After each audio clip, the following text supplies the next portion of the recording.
بات تو واضح ہوئی نا, وہی لوگ اہل ذکر ہوں گے.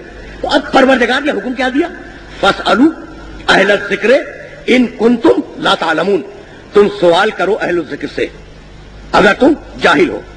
بھائی میرے محترم سننے والے, مجھے نہیں معلوم کہ واقف ہیں یا نہیں, کہ اصول فقہ میں, فقہ کے علاوہ ایک علم ہے جس کا نام ہے اصول فقہ. اصول فقہ میں یہ بات طے شدہ ہے کہ پروردگار اگر کوئی آرڈر کرے تو اگر اس میں مستحب ہونے کا کوئی قرینہ نہ ہو تو وہ آرڈر واجب ہے, وہ حکم اور وہ امر واجب ہے. تو پروردگار نے کہا فاسألوا اہل الذکر ان کنتم لا تعلمون, اگر تم جاہل ہو تو اہل الذکر سے سوال کرو. سوال کرو امر ہے. تو اب ہمارا سوال کرنا یہ واجب ہے اور ان کا جواب دینا واجب ہے. اگر یہ تمہید واضح ہو گئی ہو تو جب تک بھی اس کائنات میں اور اس دنیا میں ہمیں اہل الذکر ملتے رہیں گے, ہم اپنی لا علمی کو, اپنے مسائل کو, اپنی مشکلات کو اور اپنے پرابلمز کو اہل الذکر کے سامنے پیش کریں گے.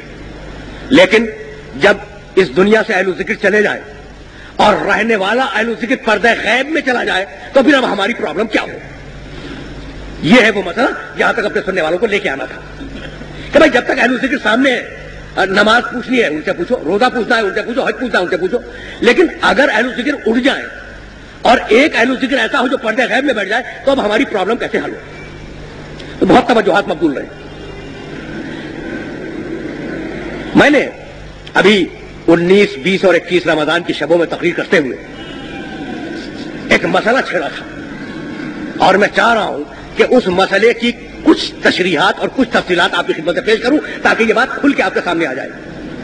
بھائی ہمیں پوچھنا تھا اہل الذکر سے, اور آج اہل الذکر میں سے کوئی بھی موجود نہیں ہے ایسا جس سے ہم پوچھ سکیں, اور اگر ہے تو پردہ غیب میں, اس کی ہماری بات نہیں ہو رہی. اب ہم کریں کیا؟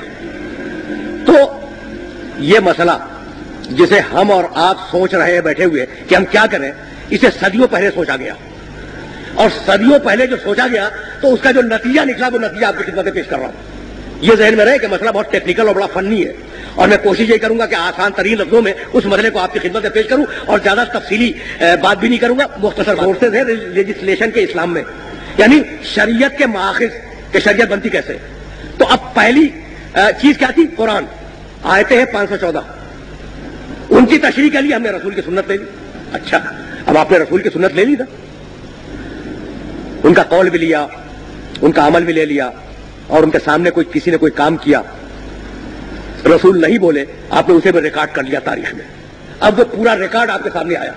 تو میں یہ عرض کر رہا تھا کہ پیغمبر اکرم سے جتنی روایتیں آئی ہیں صحاح ستہ میں, بڑی احتیاط سے بات کرنی پڑتی ہے نا, اور دوسرے ذخیرہ احادیث میں جتنی بھی روایتیں آئی ہیں ان سب کو جمع کریں, ان کی تعداد 7,000 سے زیادہ نہیں ہے.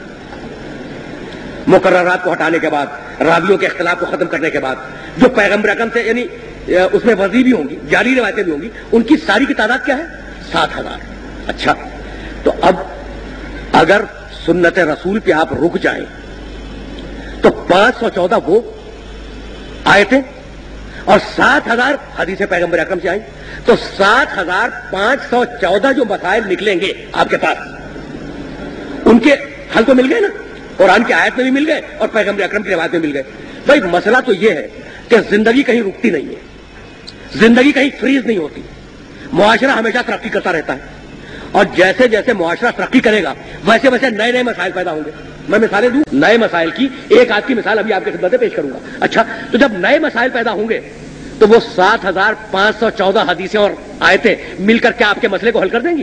نہیں حل کریں گی. اس لیے حل نہیں کریں گی کہ جس طریقے سے قرآن مبہم ہے کہ سمجھ میں نہیں آتا پوری طریقے سے, اسی طریقے سے سنت رسول بھی مبہم ہے. بہت سی باتیں سمجھ میں آتی ہیں, بہت سی باتیں سمجھ میں نہیں آتی. اچھا, تو اب جو ذخیرہ ہے آپ کے پاس وہ ہے 7,514. یہ میں مثالیں نرس کر رہا ہوں, ممکن ہے کہ 7,000 سے 2-4 روایتیں اوپر ہوں, اور آپ کے جو مسائل ہیں وہ ہے لاتعداد. صرف توضیح المسائل میں 3,000 کے قریب مسئلے ہیں. تو اگر بڑی بڑی فقہ کی کتابیں آپ اٹھا لیں تو 20-25 ہزار مسئلے تو آسانی سے نکل آئیں گے اس میں. چھوٹی سی کتاب میں 3,000 سے زیادہ مسئلے. اچھا, تو اب ہم کیا کریں؟ اب اگر فقط رسول کی سنت پر رک جائیں تو آپ واقعی پھنس جائیں گے. اس لیے پھنس جائیں گے, اس لیے آپ اس کے اندر انوالو ہو جائیں گے اور پھنس جائیں گے کہ آپ کے پاس 7,000 سے زیادہ روایتیں نہیں ہیں. اب ہم پھر واپس چلیں. بھائی رسول اسی دن کے لیے کہہ کے گیا تھا کہ میری اطرت سے تمسک کرو, سفینہ نوح میں سوار ہو جاؤ. قرآن نے کہا تھا صادقین کے ساتھ رہو. قرآن نے کہا تھا سوال اگر پوچھنا ہے تو اہل الذکر سے پوچھو. یہ نہیں کہا کہ اگر سوال پوچھنا ہے تو فقط ہمارے رسول سے پوچھنا. نام نہیں لیا اہل الذکر.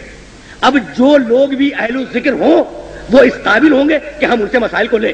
اسی لیے کتاب خدا کے بعد, قرآن کے بعد ہمارے یہاں دوسرا جو ماخذ ہے فقہ جعفری میں, وہ سنت رسول نہیں ہے, وہ ہے سنت معصوم.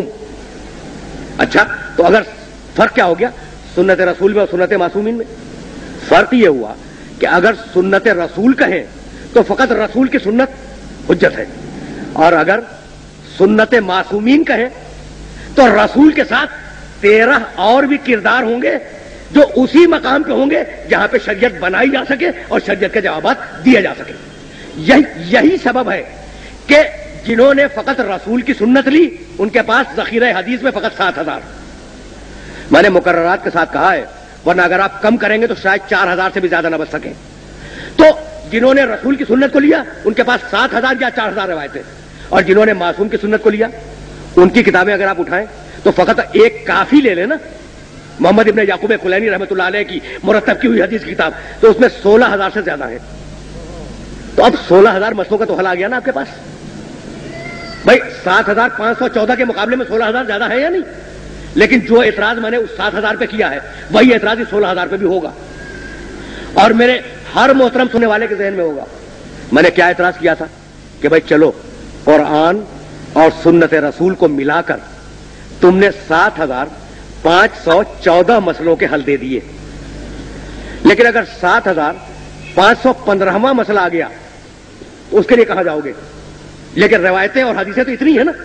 اچھا, اب وہ آپ سے پوچھتا ہے کہ چلیے آپ کے پاس حدیثیں زیادہ ہے 16,000 ہے, لیکن اگر مسئلہ آ گیا 16,001 تو اب آپ اس کا حل کیا دیں گے؟ تو ہمارے نقطۂ نظر میں اور اس نقطۂ نظر میں فرق یہ ہے کہ سنت رسول سن 11 ہجری میں ختم ہو گئی, اس لیے کہ پیغمبر اکرم اس دنیا سے تشریف لے گئے. اب ایک حدیث کا اضافہ نہیں ہو سکتا.